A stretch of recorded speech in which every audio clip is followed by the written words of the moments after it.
2. Welcome back, WNST, Towson, Baltimore, and WNST.net. This is a Baltimore positive segment. We are putting together some stuff through the holidays here and talking about issues and talking about crime and talking about people with voices. And recently, Don Moeller and I saw a piece in the Baltimore Sun. The headline was Apathy and Ignorance on Baltimore Crime. It was authored by a Joseph Giacalone. We have him on the line right now. Joe Giacalone is a retired NYPD detective sergeant. You can find his work out at the Department of Law, Political Science, and Criminal Justice Administration at the John Jay College of Criminal Justice.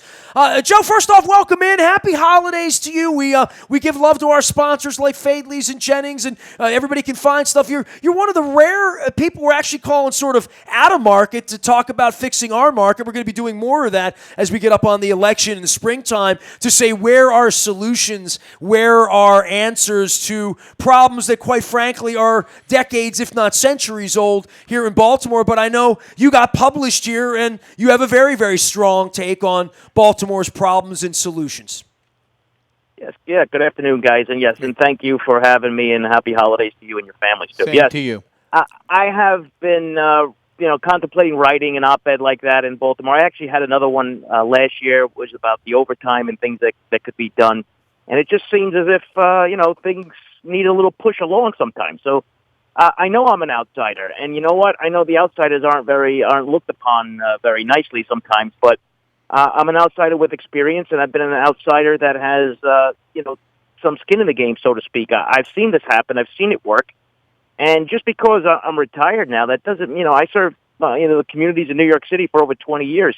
And you just don't get out of the fact when you retire about caring about people and seeing things that you think are mistakes and things that you believe can be fixed. Joe, just curiously, I hadn't even thought about this till this moment. Were you in New York when our former police commissioner Norris was there? I believe so. I got on the job in 1992. Okay. So I believe that he was there during that time. Okay.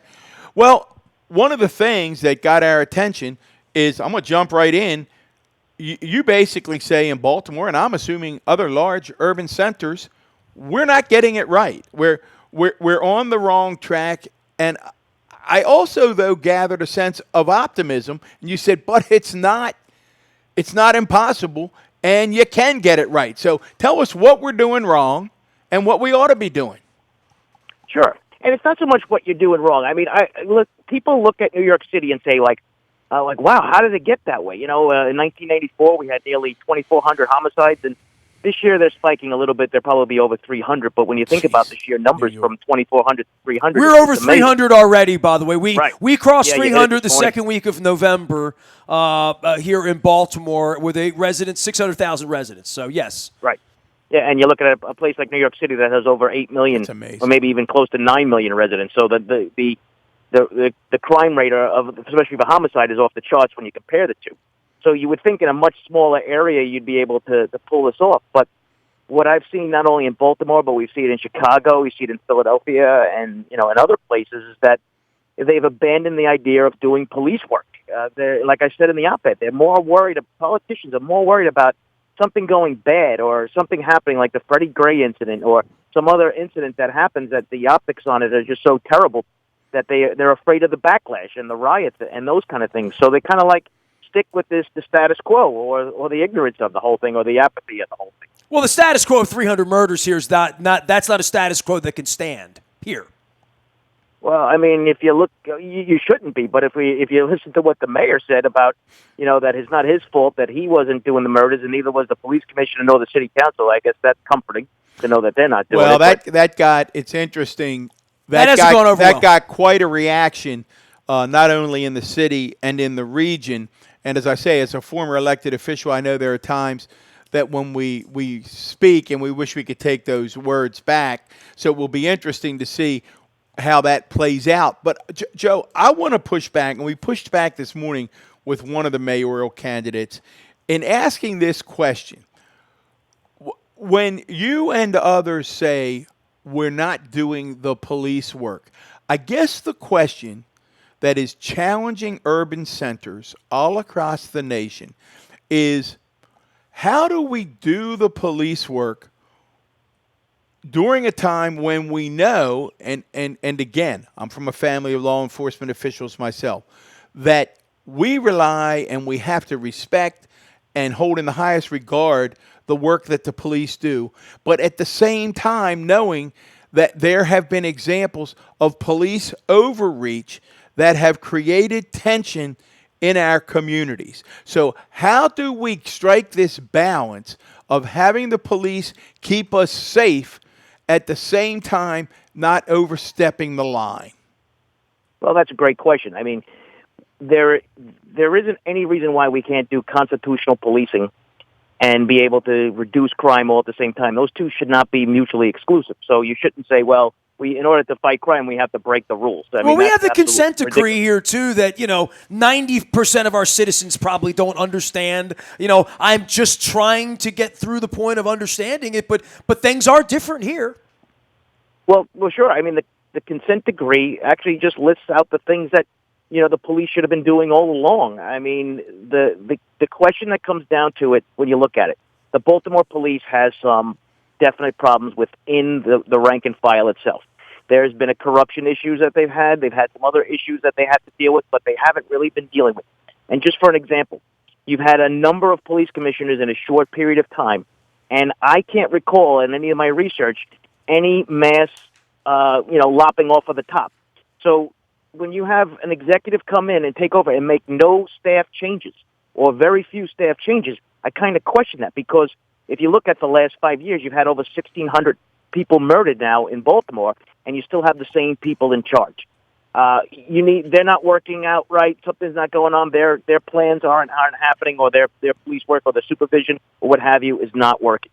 So that would be a thing that I would definitely be. Well, we've had several commissioners here, right? So, wherever the mid and upper level management would be, down to the rank and file officers, I live in the center of the city. I walk through every day. I literally was at an event literally last weekend, a crime reduction and departmental transformation plan. I'm actually holding it up. It's on my desk. It was just within arm's reach. Just happened to literally be here to put you on. But it's a pretty comprehensive. I mean, I sat in a 45-minute speech with Police Commissioner Harrison, and I heard his New Orleans accent as nice as I hear your New York accent. So I think in Baltimore, and I speak as a citizen, if anyone here had the solution, we'd have been on that. So, if I run for mayor, if someone's here from mayor and says, I'm going to bring a guy in from New Orleans or South Jersey or Pennsylvania where you now reside, I think I want to hear about some place where it worked. And I think Harrison at least has that credential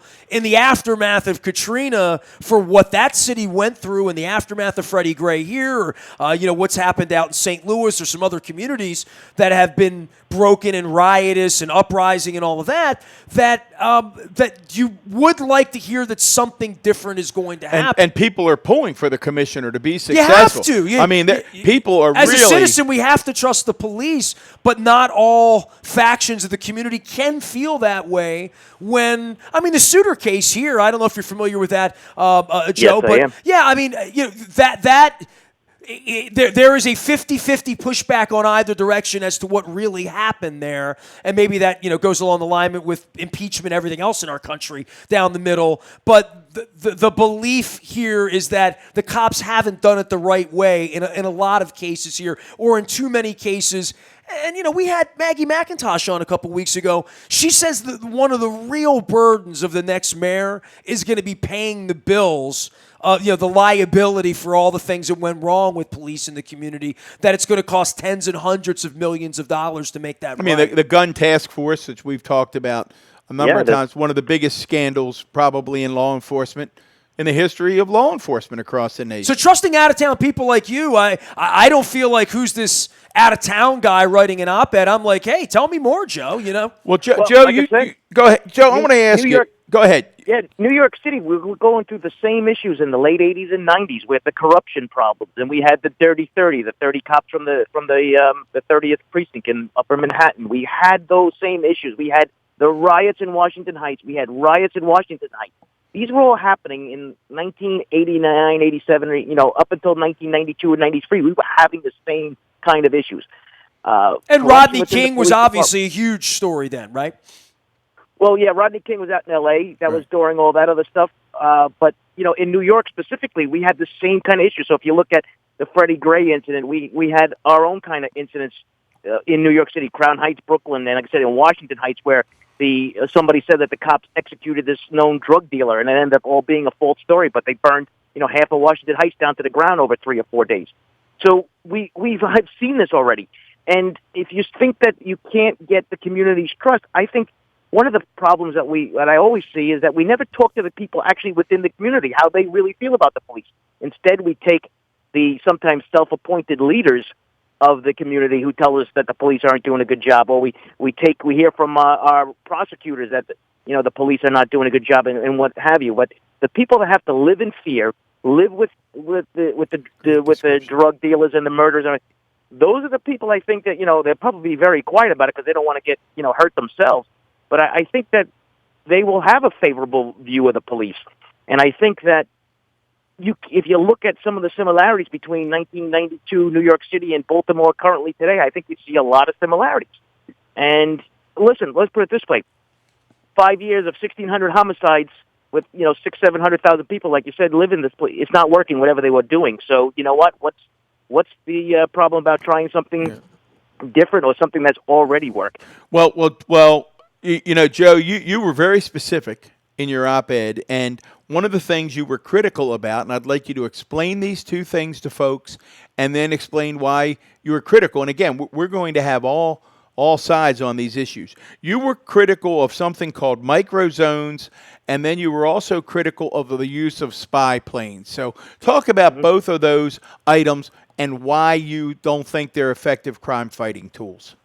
Okay, so let's cover the spy planes first too, because it's really about boots in the ground and getting your intelligence tree back up in order. So finding out where your hot spots really are. So, for instance, I believe I saw on Twitter a little while ago you had another homicide on the same corner that you had one a few months back.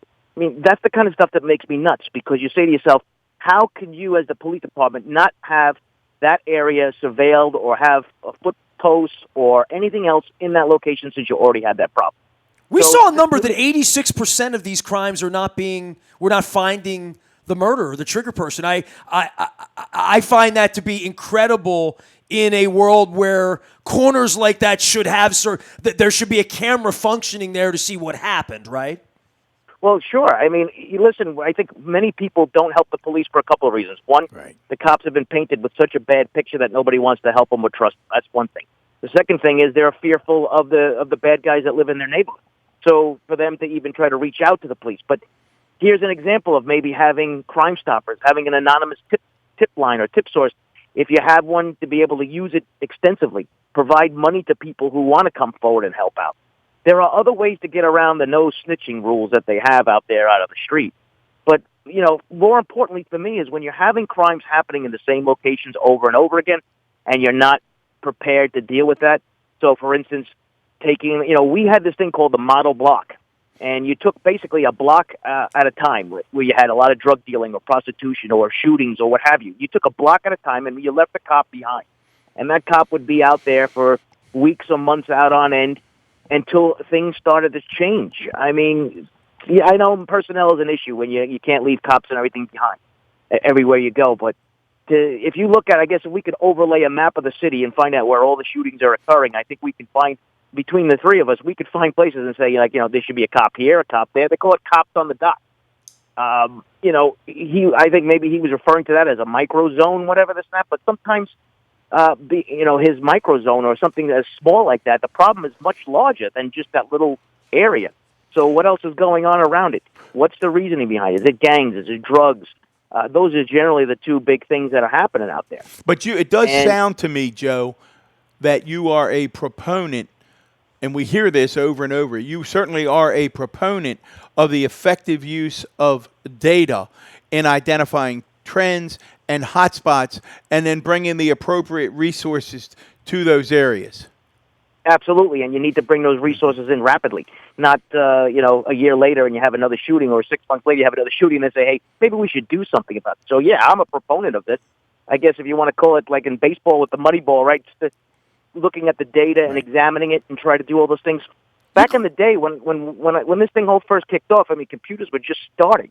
You knew where the corners were. You knew who the players were because you had cops out there who were. You have some great cops, I'm sure, in the Baltimore Police Department that could tell you exactly who the players are, what's going on, what they're doing, and what happened. Are we listening to them, or do we just have this top-down approach where everything filters down from the top into the lowest level, the cops on the bottom, and nothing ever goes up? That's generally the way police departments work. But you know what? Things changed for us in New York City. We were listening to the cops. We were getting that data and the intel from the cops that have the sector cars and the community policing posts. And then you can map out that data and find things going on.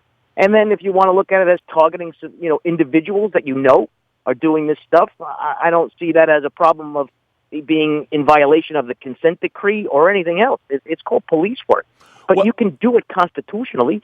You just have to do it. It seems as if, like I said, people just don't care. And you've been very clear. I want you to have a chance to articulate this. In no way, when I read your piece, are you an apologist for rogue cops. I think you take a hard line, right? That if we have rogue cops, and we get rid of them, I think you said. Yeah, if they found out that these guys, that Mosby says she has guys that are known to lie, if the internal investigation or they can prove that these cops lied, fire them, and let's move on from this already. Yeah, no, listen, and even in the other... Well, the union has another view on that, right? I mean, that's part of the hang-up with where we really are, where I go out, and we're going to have police commissioner on next month. And we hope to have the head of the FOP on to talk about it from their perspective. And it's just... it's gotten ugly already out in the street, and obviously there's a murder every day, right? So, on top of that, the news media here has not taken a very, positive light on any of this other than you pick up some mud, they pick up some mud, everybody's throwing mud, Mosley's throwing mud. I don't know that we're doing anyone any service here, Joe. No, in that respect, but you know what? I specifically did address that in the op-ed because of the fact that part of the problem that we think that we have between the police and the community is the distrust and the gang and the gun task force and the corruption and stuff like that, and the Souter case that's been hanging over their heads. Even though the state has now said it was suicide, people still don't want to believe them. So we had an independent police department come in there and take a look at it, and they don't trust them either. So this is becoming a bigger problem than we can ever imagine. Yeah, listen, I'm all for cleaning up the department. You have to, if you have bad cops and you got to get rid of them. Right. And you know what? It all starts with your recruitment and your selection, too. We hear that. Make sure that they don't get hired in the first place. We hear that all of the time. The other thing that I was struck by is there are themes. Nestor and I are always looking for themes.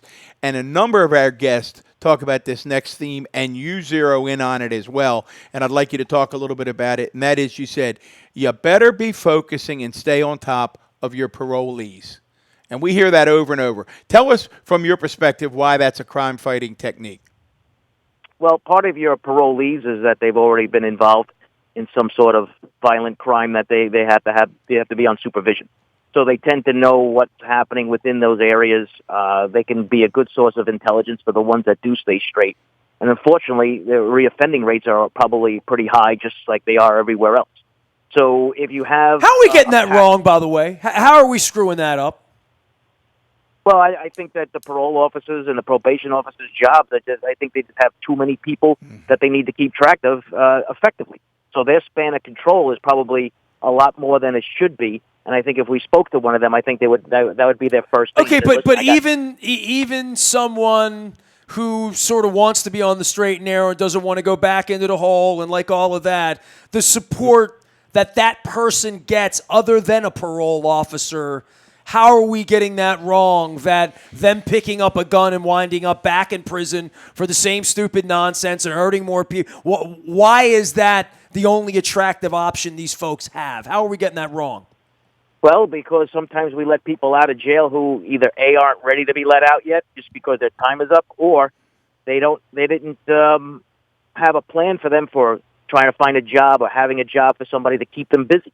Yeah, we're going to have a huge problem here with this in New York City with this, letting everybody out of jail early kind of bit. There's not enough people who are going to be able to watch them. There's going to be lack of supervision. But here's the other thing. When you get released back on parole, you get released back to the zip code that you came from. That's the way it is in New York. I'm pretty sure it's probably the same in Baltimore. So if you send people back to the communities that are already struggling, and there's no opportunity for them, there's no jobs, there's no that seems to be the key. Go to school. I mean, what do you expect people to end up doing? And if they've been in jail for the last 20 years, what do you think that all they've learned about is probably sometimes how to be a better criminal? Yeah, we had a mayoral candidate today, Joe, talked about some real hard data about a program that an individual judge has initiated on their own, which is upon release, it's contingent upon getting involved with a mentor and a job training program and an employment. And the amazing statistics there was, I want to say, only 6% of those folks re-entered the system versus 73 of those without the support. So there seems to be some data supporting your idea that when you release people, they've got to have a plan. You just can't send them back. Right. Well, I didn't have any of that research data. I just had what I refer to as anecdotal data, right? From the people that I always ran into, I had to deal with, especially investigating violent crimes. If they don't, I guess the old saying, the devil works in idle hands. If you can't keep people busy or you can't keep them on the straight and narrow, it's just easier for them to turn back to a life of crime in that respect. So, yeah, if the research backed it up, great. I mean, I always get beat up for saying things, and people say, well, where's the research? Well, I experienced it. I think the experience sometimes is a lot more valuable than research, especially something that any academic can drag Some up. of it's gut. Real quick, Nestor's passion, he'd kick me if we let you get away without saying, how do we get the daggone guns off the street, Joe? Well, listen, law enforcement themselves can't do that job by themselves. We need to have some federal intervention, and we need to start going. And here's the problem, and this is something that always gets people on top of my case. We are not enforcing the gun laws that we have. People aren't getting the mandatory minimums that they deserve. They're being arrested with a gun, released right away, no bail or no anything, and then they're right back out on the street doing this thing. And unfortunately, until the prosecutors like Mosby and everybody else starts to really hit people hard and start hitting them with the deterrence factor, saying that if you get caught with an illegal gun in Baltimore, it's a mandatory 3 years and you're not going to do a day less than that. Until you start doing that, I think people will continue to flout the laws. But you also need the federal government involved in some of these things and going after the gun traffickers and going after some of the loopholes that are in the system already, and just and just do things that way. You need to take baby steps sometimes, and sometimes you look for the lowest hanging fruit first. First of all, the police department should be providing the data of where all these illegal guns are coming from, and then start with that. So, for instance, I believe Chicago did a study on that recently, and they said that the guns are coming from, Indiana and all the other places outside of Chicago. Well, then once you have an idea about where these things are coming in from, and then you can attack them. But you know what? I said, like the president or not, his attacks on Baltimore and Chicago actually brought out a lot of good things in the respect that people are talking about this. People are starting to be focused on it. When you think about exponentially, guys, how many people you're looking at right now, 300 young, pretty much all young men who have been murdered in Baltimore, Tragic. Who will never have any families, their kids won't have any families. Think about the exponential part of that, all those people in the future that will never exist anymore because of these killings over the last 5 years. And Joe, as we wrap up, in addition to that, really a startling stat in the paper today, in addition to the 300 homicides, another 1,000 non-fatal victims of violence. So, listen, we don't expect everybody to agree with all our guests when we come on, but you have been thought-provoking. You at least have ideas. You have solutions. We thank you enough. Nestor, who we've been talking with? Professor Joe Giacalone is a adjunct in the Law, Police Science, and Criminal Justice Administration Department. He is a retired New York PD detective sergeant. He wrote an op-ed at the Baltimore Sun, Apathy and Ignorance on Baltimore Crime. It's from October the 22nd. You can go backwards and find that if you're a Sun subscriber out there. Joe, appreciate your time, and I'm glad I got the pronunciation. Joe Giacalone, appreciate you at the John Jay College, and we'll try to stay in touch with you, all right? Appreciate you. Thanks a lot, fellas. You Thank got it. you, John Joe. Jay College of Criminal Justice, I should say, teaching there after a long and storied career, and a very outspoken person on all things policing. We are Baltimore Positive. We're going to be at Jennings Cafe again very, very soon, as well as down the street at State Fair with our pal Evan. I'll have some chicken and waffles there. Jennings Burger went over nice with Matt Skura last month as well. Throughout the holiday season, we're going to be putting together a few of these Baltimore Positive episodes that are a little bit off of our usual trio of sit-downs. And, of course, we're going to be back at Fadley's at Lexington Market with Police Commissioner Harrison coming up. He is Don Moeller. I am Nestor Aparicio. We are WNST.net, AM 1570, and Baltimore Positive. We never stop looking for solutions here in the Charm City.